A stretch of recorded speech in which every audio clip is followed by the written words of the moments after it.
ఇక భద్రాద్రి కొత్తగూడెం జిల్లాలో petrol diesel కొరత వాహనదారుల్లో వణుకు పుట్టిస్తోంది. జిల్లాలో ఇంధన కొరత కారణంగా వాహనదారులు తెల్లవారుజాము నుంచే పెట్రోల్ బంకుల వద్ద అయితే బారులు తీరారు.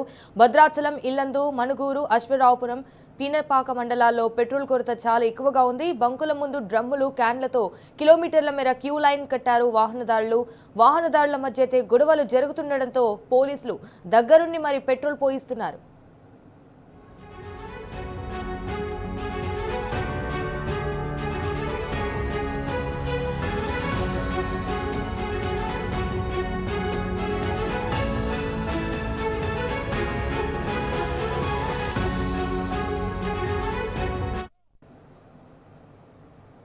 రైట్, ఇక ఇదే విషయానికి సంబంధించి మరిన్ని డీటెయిల్స్ మా ప్రతినిధి సాంబా ఫోన్ ద్వారా అందిస్తారు. రైట్ సాంబా, అసలు పెట్రోల్ బంక్స్ దగ్గర ప్రెసెంట్ సిచ్యువేషన్ ఎలా ఉంది? అసలు జనాలు ఎందుకు పానిక్ అవుతున్నారు? దీనికి సంబంధించిన అప్డేట్స్ ఏంటి?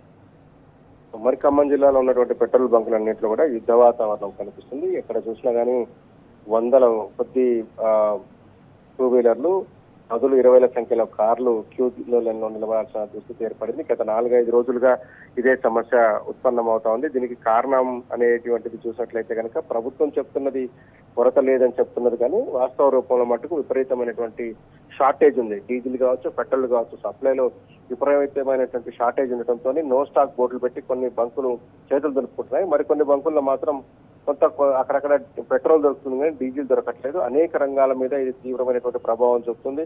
వ్యవసాయ రంగం మీద ప్రభావం చూపుతుంది, అట్లాగే ట్రాన్స్పోర్ట్ రంగం మీద కూడా ప్రభావం చూపుతుంది. వస్తు వాహనాలకు ఉపయోగించేటువంటి వాహనాలు కావచ్చు, తర్వాత మనుషులను రవాణా చేసేందుకు ఉపయోగించేటువంటి ఆటోలు కావచ్చు, ఈ 3 రంగాల మీద విపరీతమైనటువంటి ప్రెజర్ పడుతుంది. కనీసం కిరాయిలు చేసుకోలేందుకు పరిస్థితిలో ఉన్నాం, పూట గడవని పరిస్థితిలో ఉన్నామంటూ ఆటో డ్రైవర్లు చెప్తున్నారు. ఇక ఏజెన్సీ ప్రాంతాలలో డీజిల్, పెట్రోల్ కొరత తీవ్రంగా వేధిస్తుంది. ఇల్లందు నుంచి మొదలు పెడితే ఇల్లందు, కొత్తగూడెం, పాల్వంచ, అట్లాగే అశోకపురం, తర్వాత పినపాక మండలాలతో పాటు భద్రాచలం ఏజెన్సీలో కూడా ఎక్కడికెక్కడ బంకుల దగ్గర క్యూ లైన్లో నిల్చున్నారు. అయితే డీజిల్ కానీ పెట్రోల్ కానీ తీసుకునేటువంటి క్రమంలో పరస్పర గొడవలు కావడంతో వాహనదారుల మధ్య వాగ్వాదాలు, గొడవలు జరుగుతున్నటువంటి పరిస్థితి నుంచి చాలా చోట్ల పోలీసులు రంగప్రవేశం చేసి అక్కడికి వచ్చేటువంటి వాహనాలు, అట్లాగే డీజిల్ కోసం, పెట్రోల్ కోసం వస్తున్నటువంటి ప్రజలను నిరోధించాల్సిన పరిస్థితి ఏర్పడింది. అశ్వరావుపేట కాన్స్టిట్యున్సీలో కూడా ఇదే రకమైనటువంటి పరిస్థితులు ఉంటుందిగా చెప్తున్నారు. ఖమ్మం జిల్లాలో అయితే ఇంకా దారుణమైనటువంటి సిచ్యువేషన్స్ ఉన్నాయి. అడుగుకో బంకు ఉన్నప్పటికీ కూడా అందులో డీజిల్ లేదు. ఖమ్మం లాంటి అర్బనైజ్డ్ ప్రాంతాలు, ఇక్కడ నుంచి సత్తుపల్లి మొదలుకుంటే హైవే కావడంతో వచ్చిపోయేటువంటి వాహనాలు కావచ్చు, హైవే మీద వెళ్తున్నటువంటి వాహనాలు కూడా డీజిల్ కొరత వేధిస్తుంది. కొంతమంది ప్రయాణాలను కూడా వాయిదా వేసుకున్నటువంటి నేపథ్యం ఉన్నది.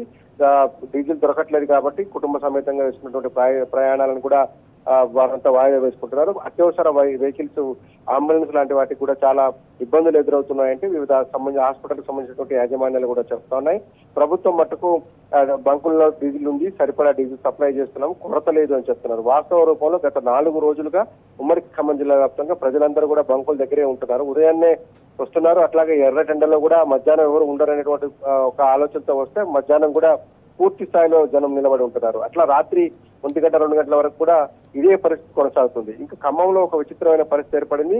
రోడ్లు రిపేర్ జరుగుతుండడం, హైవేల నిర్మాణం జరుగుతుండటంతో అంతా ట్రాఫిక్ అంతా బైపాస్ రోడ్డుకు మళ్లిస్తున్నారు. ప్రధానమైనటువంటి బంకులన్నీ కూడా బైపాస్ రోడ్లో ఉండటంతో మొత్తం ఎక్కడికక్కడ ట్రాఫిక్ జామ్ అవుతుందని చెప్పి కూడా పోలీసులు పాపోతున్నారు. మొత్తం మీద ఉమ్మడి ఖమ్మం జిల్లాలో 4 రోజులకు పైబడింది ఇప్పటికీ ఈ పెట్రోల్, డీజిల్ కొరత. దీన్ని ఇప్పటి వరకు షాట్ అవుట్ చేయలేదు.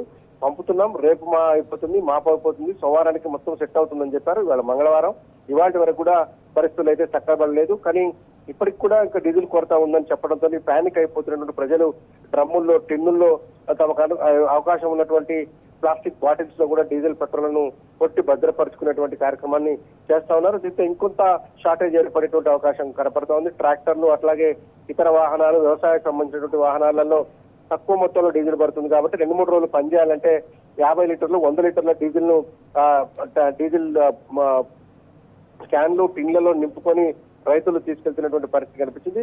మొత్తంగా చూసినట్టయితే కనుక ఈ సమస్యను, పెట్రోల్, డీజిల్ కొరత సమస్యను అధిగమించేందుకు ప్రభుత్వం చర్యలు తీసుకున్నట్టుగా ఎక్కడ కనిపించట్లేదు. వాస్తవాలకు ప్రభుత్వ ప్రకటనలకు ఏమాత్రం పొంతన లేదు. కింద స్థాయిలో ఉన్నటువంటి పెట్రోల్ బంకుల దగ్గర 100ల మంది క్యూ లైన్లో ఉంటే ప్రభుత్వం మట్టుకు సరఫరా ఉంది, చేస్తున్నాం, షార్టేజ్ లేదని చెప్తున్నారు.